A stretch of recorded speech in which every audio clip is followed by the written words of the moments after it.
Olá pessoal, estou aqui de volta para conversar com vocês um pouquinho sobre a clínica psicanalítica.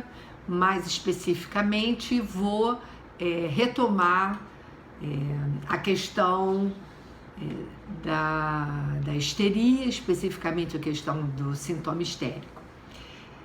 Não posso deixar de fazer uma observação que eu recebi uma crítica meio mal criada, dizendo que não tinha gostado do vídeo.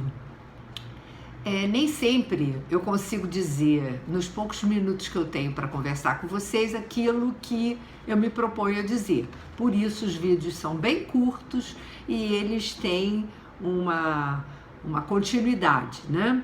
Hoje eu vou falar sobre as máscaras do sintoma, muito especificamente sobre as máscaras do sintoma de uma forma mais geral. Provavelmente não vou conseguir terminar hoje, a gente segue em frente. Para falar justamente do sintoma histérico, porque não é novidade para ninguém que foram as histéricas que permitiram a Freud a descoberta do inconsciente e, portanto, foi a partir da escuta das histéricas que ele construiu todo o seu arcabouço teórico. O que eu gostaria de dizer, primeiro, é que justamente todo desejo está ligado a essa máscara que é o sintoma. Na verdade, o desejo não se liga diretamente ao seu objeto, aquilo que poderia satisfazê-lo, né? Mas a essa posição assumida pelo sujeito em face desse objeto.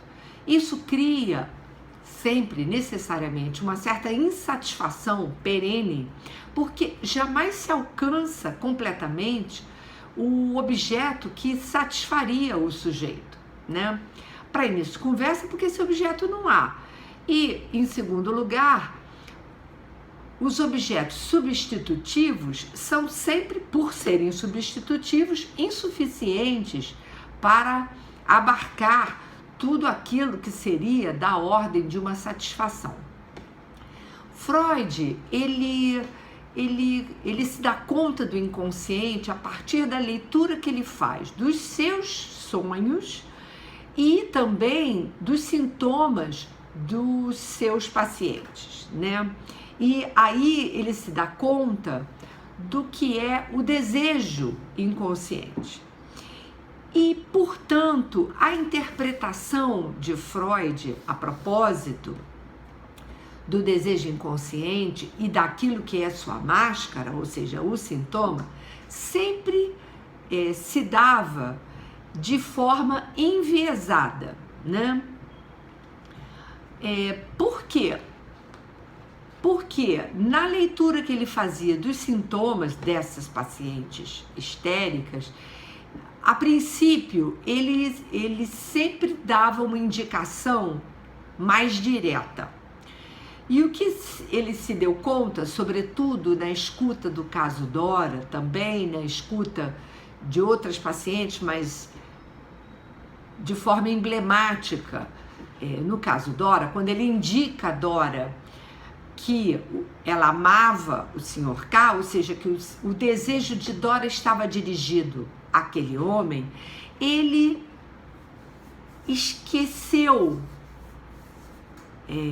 de pensar nas outras indicações que ela havia produzido durante aquelas poucas sessões. A análise de Dora dura só 3 meses, aquelas poucas sessões que Dora esteve com ele, nas quais Dora esteve com ele, ela deu alguns indicativos que, na verdade, o seu desejo se endereçava a outro lugar. A questão que se coloca a propósito da interpretação, né, é que existe sempre o que é dito sob uma forma de um fundo não dito, né? No tempo inaugural das análises de Freud,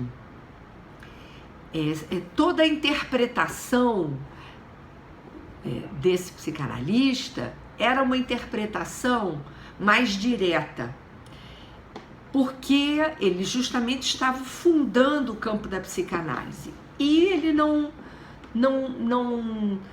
embora ele tenha nos deixado várias indicações do que se tratava no sintoma da histérica, o que a gente pode dizer é que, fundamentalmente, o desejo da histérica, por ser insatisfeito, produz uma infinidade, uma diversidade de sintomas que mostram como pano de fundo nessa insatisfação, que é o seu sintoma fundamental, toda essa infinidade de sintomas que vão apresentar esse sintoma fundamental que é típico da histeria, que é a insatisfação, vão apresentar como pano de fundo essa necessidade de sustentar o desejo do outro, né, sob a forma dessa potência que ela se arroga, e é sempre dirigida essa potência a alguém que ela encara, que ela percebe numa certa impotência. Então, o que a gente pode sublinhar como básico do sintoma da histérica é essa necessidade de estar sempre se colocando, né, desafiando o outro, desafiando sempre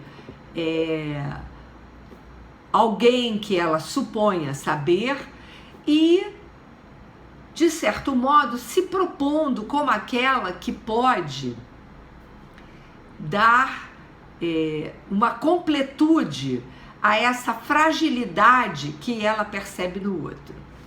Então, mas o que isso tem a ver com a questão da insatisfação?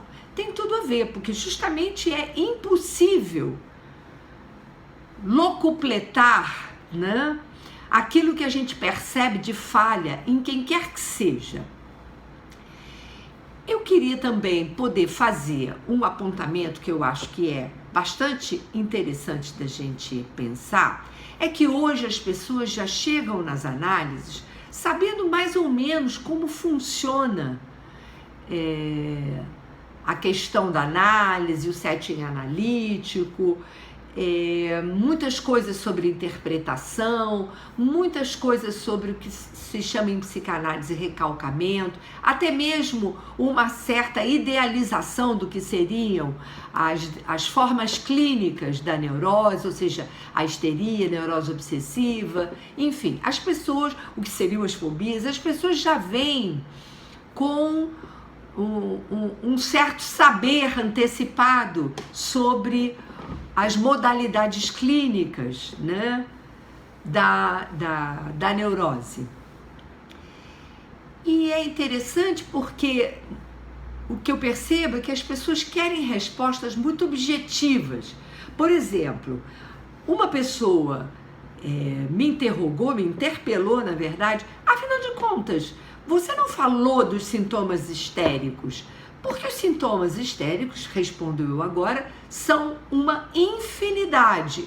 O que a gente pode trazer nesse curto vídeo, é uma leitura do que seria a estruturalidade do sintoma na histeria. E isso é o que eu estou dizendo para vocês.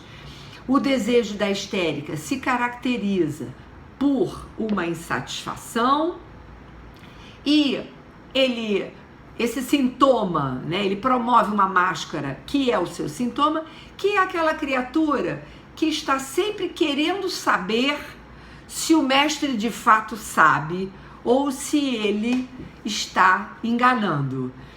Então ela cria sempre essa expectativa em relação ao saber do outro e, ao mesmo tempo, quando esse saber se coloca, ela diz: bom, isso é insatisfatório, não é bem isso que eu estava esperando saber. Eu queria que você pudesse dizer um pouco mais. Isso não cabe isso não é suficiente. Eu vou seguir então trabalhando no próximo vídeo as máscaras do sintoma. Vamos seguir falando, sim, do sintoma histérico, depois da neurose obsessiva e assim sucessivamente. Até lá!